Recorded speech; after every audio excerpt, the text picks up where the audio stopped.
इस वीडियो में हम तना छेदक कीट के हमले और उसके उपचार के बारे में जानेंगे। साथ ही अंत में हम देखेंगे कि हम क्या निवारक कार्रवाई कर सकते हैं।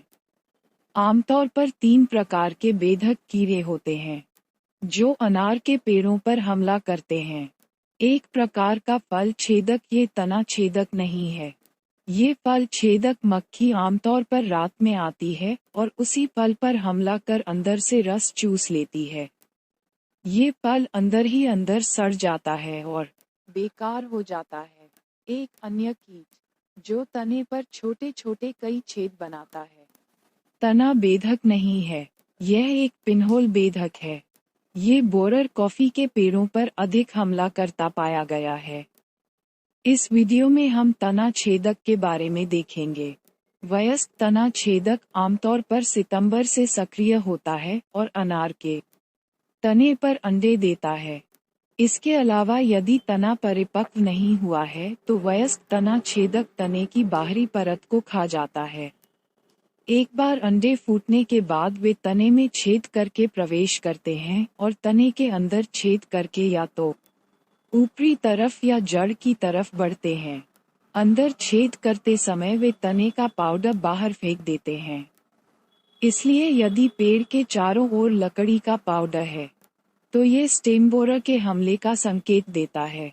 यदि इस तना छेदक के हमले का समय पर इलाज नहीं किया गया तो पेड़ की वह शाखा मर जाती है क्योंकि उसे जड़ों से पर्याप्त भोजन और पानी नहीं मिलता है।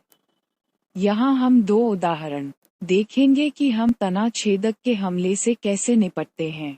आप देख सकते हैं कि इस पेड़ के आसपास काफी मात्रा में पाउडर गिरा हुआ है।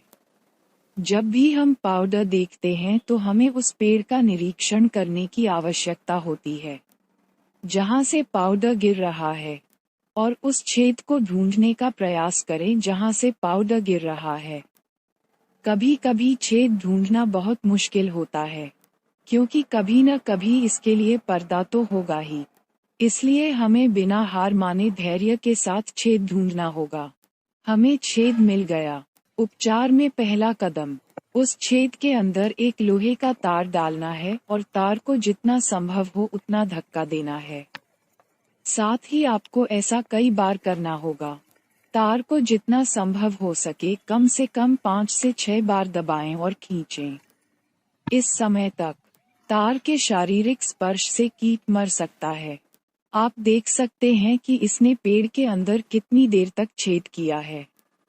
लगभग 6 से 9 इंच का तार पूरा अंदर जा रहा है।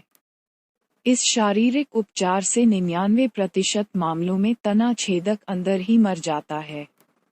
लेकिन कभी कभी क्या होता है कि तना छेदक ऊपर की ओर चला जाता है। ऐसे समय में तार को धकेलना और खींचना थोड़ा मुश्किल होता है। एक बार जब यह भौतिक उपचार हो जाता है तो हमें छेद का रासायनिक या जैविक उपचार करना होता है। 1 लीटर पानी में लगभग 5 मिलीलीटर नीम का तेल या क्लोरोफिरिफोस या जो भी कीटनाशक उपलब्ध हो उसे मिलाएं और इसे हमेशा एक बोतल में आसानी से उपलब्ध रखें।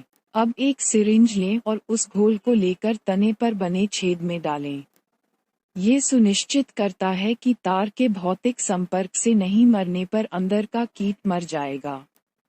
इंजेक्शन लगाने के तुरंत बाद छेद को मिट्टी से बंद कर दें। छेद बंद करने से यह सुनिश्चित हो जाता है कि अंदर मौजूद कीट दम घुटने से मर जाएंगे। इसके बाद पेड़ के चारों ओर लगे पाउडर को साफ करें और सुनिश्चित करें कि पाउडर को पूरी तरह से फेंक दिया जाए और क्षेत्र को साफ करें और उसी पेड़ को कम से कम 2 से 3 दिनों तक जांचें ताकि यह सुनिश्चित हो सके कि उसके अंदर के कीड़े मर गए हैं। अगर नहीं मरा तो फिर से पाउडर बन जाएगा और आपको उपचार दोहराना होगा और इसलिए उपचार के बाद पेड़ के चारों ओर सफाई करना बहुत महत्वपूर्ण है। आइए एक और उदाहरण देखें।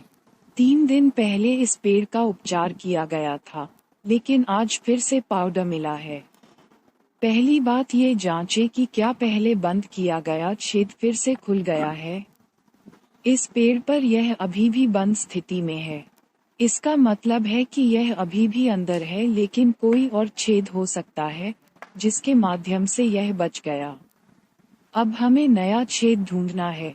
यहाँ पाउडर गिरा है। छेद शायद यहीं कहीं होगा। कभी कभी छेद ढूंढने में 5 से 10 मिनट का समय लग जाता है। तने के प्रत्येक भाग की खोज में कुछ समय बिताने के बाद हमें छेद मिल गया। इसे भी इसी प्रकार उपचारित करें और मिट्टी से बंद कर दें। वह है तार डालना, इंजेक्ट करना और मिट्टी से बंद करना। इसके बाद पेड़ के चारों ओर लगे पाउडर को साफ कर लें। पाउडर को साफ करना न भूलें। अब हम प्रिवेंटिव एक्शंस के बारे में डिस्कस करेंगे। नीचे का स्प्रे समय समय पर लिया जा सकता है और इस स्प्रे को जमीन से कम 3 फीट की ऊंचाई तक तनों को गीला करना चाहिए। ये और कुछ नहीं बल्कि आपको पेड़ के तने को स्प्रे से धोना होगा। जैविक उपचार। मेटारिजियम एनिसोप्लिए जोड़ ब्यूवेरिया बेसियाना 5 मिली प्रति लीटर पानी। रासायनिक उपचार। फ्लोरपायरिफॉस 50% जोड़ साइपरमेथ्रिन 5%, 2 मिली प्रति लीटर। तने को चिपकाना। 1. गेरू 300 से 400 ग्राम। 2. कॉपर ऑक्सीक्लोराइड 3 ग्राम। 3. फ्लोरपायरिफॉस 50% जोड़ साइपरमेथ्रिन 5%, 3 मिली प्रति लीटर। 4. नीम का तेल 2 मिली प्रति लीटर। 5. कोई गोंद या स्टिकर। तने को चिपकाना बहुत मेहनत वाला काम है और इसमें समय भी बहुत लगता है। इसके बजाय हमने इसे तने पर बिखेर दिया। ऐसे में आपको पानी की मात्रा बढ़ानी होगी। मैं उसी वीडियो का लिंक यहाँ दे रहा हूँ और त्वरित संदर्भ के लिए यहाँ संलग्न भी कर रहा हूँ। निवारक उपचार से तना छेदक के हमले में लगभग 60 से 70% की कमी आई है।